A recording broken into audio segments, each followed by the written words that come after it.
də IELTS çox çətin gəlir? Həm çətin, həm yorucu, həm bezdirici proses kimidir. Onda bil ki, sən tək deyilsən. 2012-ci ildə universitetdə bir layihə var idi. İngiltərəyə səyahət şansım var idi. Həmin vaxtı layihə ilə bağlı müəllimlər xaricdən gəldilər. O vaxt isə mən ingilis dilim çox zəif idi. Hər bir abituriyent kimi sadəcə test üzərində öyrənərək universitetə qəbulda cəmi 11 düz yazmışdım. Attestatdan isə 2 fəndən 3 almışdım. Onlardan biri də təxmin et, dağıldı. İngilis dili idi. Yəni mən ingilis dilimi belə bir vəziyyətdə olanda belə bir şans yaranmışdı ki, bir həftəlik Londona tam pulsuz bir səyahət edə bilərdik.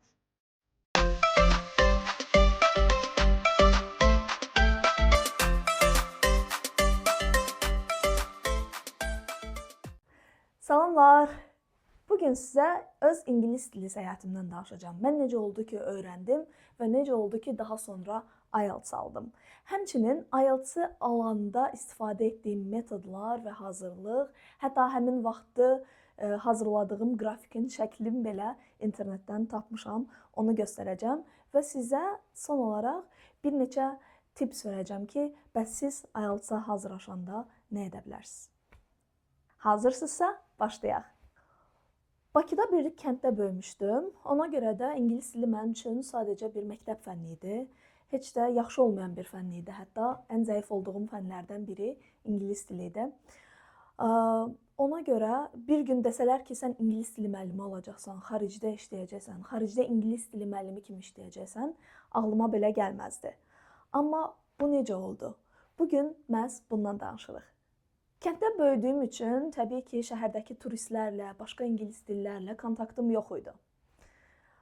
İnternetdən istəyirdim ki, ingilis dilimi inkişaf elətdirim. YouTube açırdım, heç nə başa düşmürdüm. Kinolara baxırdım, 5 dəqiqə ancaq səbr eləyə bilirdim, çünki başa düşmürdüm deyə davam edə bilmirdim. Əslində bunların hamısının altında yatan bir səbəb var. Motivasiya. Əgər doğru motivasiyanız varsa, ingilis dilini öyrənməyə səbriniz çatacaq. Mənim üçün həmin motivasiya universitetdə 2-ci kursda olanda gəldi. O vaxt bir layihə var idi. British Council və Access Bankın sponsorluğu və təşkilatçılığı ilə İngiltərədən jurnalistlər gəlib bizim fakültədə dərs verəcəkdilər və bütün fakültədən cəmi 20 nəfər seçiləcəkdi. Həmin 20 nəfərdən 10 nəfəri isə bir ilin sonunda İngiltərəyə pulsuz bir həftəlik London səyahəti qazanacaqdı. Mən də təbii ki, belə bir şey eşidəndən sonra heç vaxt xaricdə olmadığım üçün çox həvəsləndim və çox istəyirdim ki, mən də gedim bu layihə ilə İngiltərəni görüm pulsuz şəkildə özdə. Əla təklif deyil, məncə də əladır. Nəysə, başvuru elədim, 20 nəfərdən biri oldum. Bundan sonra başladı təlimlər. Təlimlər zamanı 3 dəfə xaricdən bir həftəlik bizim trenerlərimiz oldu. Gəldilər, öz təcrübələrini bölüşdürdülər və həmin vaxtları bizim tərcüməçimiz var idi, Emil bəy. Buradan ona salam demək istəyirəm. Emil bəy tərcümə eləyirdi, biz isə daimi dinləyirdik. Əslində o hər dəfə tərcümə eləyə bizdən onun təlimçi üçün, təlimçidən bizim üçün qulaq öyrəşirdi. Daha çox eşitdikcə, daha lazımlı sözləri eşitdikcə danışığımızı daha da təkan verirdi. Həmçinin bu 3 təlimin arasında da bir həftə olmaqla 3 dəfə ingilis dili dərsi keçildi. Özdə peşəkar British Council müəllimləri tərəfindən. Beləliklə təlim sessiyaları bitdi. Ən son olaraq 20 nəfərdən 10 nəfər seçilməli idi. Və təbii ki, kim seçildi? Sizin teacher Olyanız seçilənlər sırasında ən üstdə idi. Və mən bir həftəlik Londona getmək şansı qazandım. Təbii ki, mən bir həftə Londonda yaşadıqdan sonra ana dilim kimi ingilis dili kimi danışmağa başlamadım. Demək istədiyim bu deyil. Amma bir həftə ora səyahət etdikdən sonra qulağım eşitdi, marağım artdı. Ümumi bu prosedur ərzində ingilis dilinə məruz qaldım və daha çox qapıların açıldığını gördüm. Mənim üçün daha çox qapının açacağını gördüm ingilis dilinin. Ona görə də həvəsim artdıqca artdı və öz üzərimdə işləməyə başladım. Daha sonra isə fərqli layihələrlə xaricə getdim, Azərbaycanı təmsil elədim. İngilis dilinə marağım burada yarandı və dedim ki, mən bunun üstünə düşməliyəm və davam eləməliyəm. Elə bu məqamda sizin üçün birinci tipimi paylaşmaq istəyirəm. Birinci faydalı məlumat odur ki, hər gün az da olsa ingilis dilində nəyəsə qulaq as. Bu mahnı ola bilər, kino ola bilər, YouTube-da video ola bilər, qısa bir tanıtım çarxı ola bilər. Hər gün 3 dəqiqə, 5 dəqiqə, 10 dəqiqə bacardığın qədər qulaq as. Nə qədər çox dinləsən, o qədər yaxşı danışacaqsan. Unutmayaq ki, bizim ilk dilimiz olan ana dilimizi sadəcə dinləyərək, ətrafımızı müşahidə edərək öyrənmişik və bu da bütün dillər üçün də təbii ki, keçərlidir. Bəli, indi gələk niyə IELTS və niyə IELTS almaq istədim. Londona getdim, gəldim, layihələrdə iştirak elədim, universitetdən məzun oldum və bir layihə var idi. Yenə həmişə kimi mən və layihələr. Xaricdə təhsil almaq istəyirdim. Magistraturanı xaricdə oxumaq istəyirdim. Fərqli təqaüd proqramlarına başvururdum və bunlardan birində intervyu mərhələsinə keçid eləmişdim. Həmin təqaüdün əsas məqsədi o idi ki, Qafqaz ölkələrindən aktivistləri təhsilə cəlb eləmək. Və o zaman mənim bir onlayn radiom vardı, onun vasitəsilə müraciət elədim və Gürcüstana dəvət aldım intervyu üçün. Həmçinin onlar istədilər ki, mən IELTS-dan imtahan verməliydim. IELTS-dan imtahan vermək üçün mənim cəmi bir ay yarım vaxtım var idi və həmən vaxtki səviyyəm hardasa aşağı intermediate səviyyəsi olardı, yəni orta səviyyədə olardım. Və təhsil almaq istədiyim universitet Amerikadaydı, tam təqaüdlü təhsil idi, xəyallar.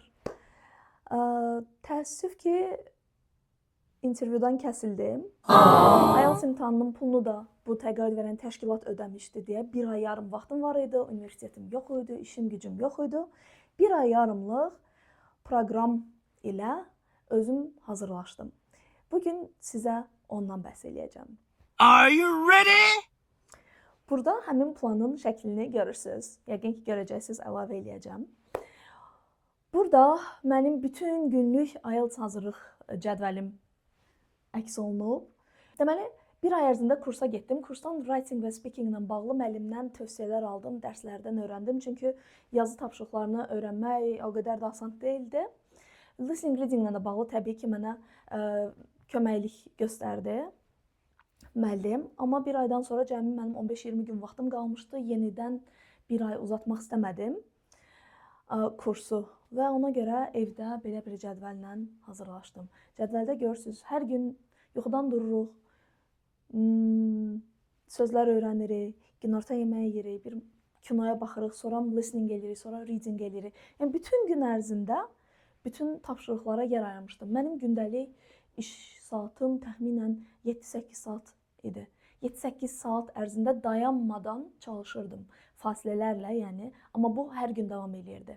Və bir ay yarım sonra mən təxmin eləyirdim ki, mənim IELTS balım hardasa olar, 5-5, 6, ən yaxşı halda 6.5. Amma və nəticə gəldi, oldu 7 bal. Növbəti mərhələdə indi sizə öz tipslərimi paylaşacağım. Sözümün canı odur ki, ilk öncə hədəfinizi müəyyənləşdirin. Hədəfini müəyyənləşdir, bunu böyük hərflərlə yaz və divara vur. Hər gün gözün qabağında olsun. Yuxudan oyananda gör ki, sən ingilis dilinə niyə hazırlaşırsan, sən niyə bu qədər söz öyrənməlisən, niyə bu qədər hazırlığa getməlisən. Hər dəfə həvəsdən düşəndə, yorulanda, əlini atıb telefona TikTok, YouTube, Instagram scroll eləmək istəyəndə gözünün qabağında həmin elan olacaq ki, Aysel, sən xaricə getmək istəyirsən. Leyla, sən xaricdə təhsil almaq istəyirsən. Elvin, sənin məqsədin filan ölkəyə köçməkdir. Və bunları həmişə gözün görə-görə öyrəşəcəksən. Birinci addımımız məqsədimizi müəyyənləşdiririk. Bunu yazırıq və gözümüzün gördüyü, yatağımızın qabağında böyük hərflərlə yazırıq. Unutduqca baxırıq. Hətta wallpaper eləyib kompüter və telefonumuzun ekranına da qoya bilərik ki, hər dəfə əlimiz Instagrama gedəndə biraz utanıb qayıdaq ingilis dilində hansısa bir appdən məşğul olmaq. No. İkinci, əgər söz öyrənmək sənə çətindirsə, balaca rəngli kağızlardan istifadə edə bilərsən. Xatırlayıram ki, həmin dönəmdə 2016-cı ildə bizim ev rəngarəng kağızlarla dolu idi. Çünki öyrəndiyim bütün sözləri, IELTS sözləri hətta çətin olduğu üçün Kağızlara yapışdırmışdım xırda-xırda və dib-dibə hər yerə yapışdırmışdım. Yatağımın yanında belə gecə yatanda yatmamışdan qabaq sözləri görürdüm. Gülməli gəlir, amma həqiqətən çox effektivdir. Yəni yatmağa gedirsən, yatmaqdan öncə bir baxırsan ki, bu söz bu idi. Okay. Səhər yuxudan oyanırsan, ilk gördüyün şey, essential, vacib deməkdir. Important deməkdir. Belə. İkinci, sözləri yazırıq. Bilmədiyimiz sözləri hər tərəfə yapışdırırıq. Hamama, tualetə, mətbəx şkaflarına, ən əsasda kravatımızın ətrafına və yataq otağımıza. Nömrə 3. IELTS-a hazırlaşmaq üçün mütləq və mütləq gündəlik praktika eləmək vacibdir. Buna məcbursuz, bundan heç bir qaçış yolu yoxdur. Ən az hər gün bir dəfə reading, bir dəfə listening eləmək lazımdır. Çünki hətta bir gün belə etməsəz, 2 gün dalbadal edəndən sonra, 3-cü gün etməsəz, 4-cü gün edəndə zəifləyəcək nəticəniz. Adamın əli, dili, qulağı, gözü öyrəşir sürətli oxumağa, sürətli yazmağa, sürətli öyrənməyə. Ona görə gündəlik mütləq işdə də olsaz, tələbə də olsaz, gündə 1 saat yarım vaxt eləyib bir reading, bir listening eləməlisiniz. Gəldiyi məsələnin çətin tərəfinə. 4. Writing və speaking. Writing və speaking üçün xüsusi qısa yol yoxdur. Bu sadəcə praktika, praktika və praktikadır.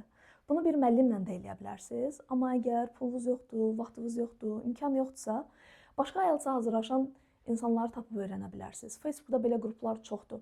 Həmin vaxtlarda mən özümə Facebookdan partner tapmışdım və onunla praktika eləyirdik. Gündəlik yarım saat mən ona suallar verirdim, o mənə suallar verirdi.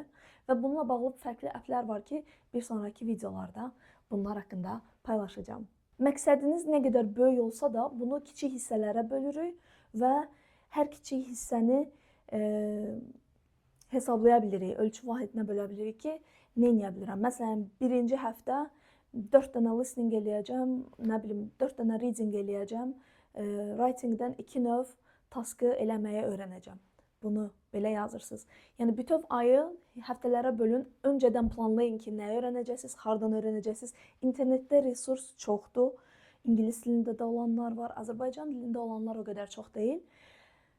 Və resurslardan istifadə edə bilərsiniz. Əgər heç bir resursları bilmirsinizsə, növbəti videolarda bunlarla bağlı da paylaşım edəcəm. Bəli, son olaraq deyim ki, ingilis dilini öyrənmək mənim həyatımı dəyişdi. Bakı kəndlərinin birində doğulub böyüyən bir qız gəldi, dünyanı gəzdi, dünyanın ətrafında işlədi, ingilis dili müəllimi oldu. Bu sizin də həyatınızı dəyişdirə bilər. Ola bilər ki, siz xaricdə təhsil almaq istəyirsiniz, ola bilər ki, xarici şirkətlərlə işləmək istəyirsiniz, ola bilər ki, ümumiyyətlə ölkədən köçmək istəyirsiniz, immiqrasiya etmək istəyirsiniz. İngilis dili hər an bizim üçün vacib olan bir dildir və gələcəkdə də daha da vacib olmağa davam edir. Ona görə də ümid edirəm ki, bu video sizin üçün faydalı oldu və mənə kommentlərdə suallarınızı, rəylərinizi, geri dönüşlərinizi yazsanız çox sevinərəm. Gələcək videolar üçün bunu nəzərdə tutaram ki, nələr etmək olar, sizə daha çox nələr maraqlıdır. Ən çox xoşladığınız tip sorusu şərhlərdə qeyd etməyi unutmayın. Sağ olun, Teacher Ulaya baxırdınız, yeni videolarda görüşmək üzere.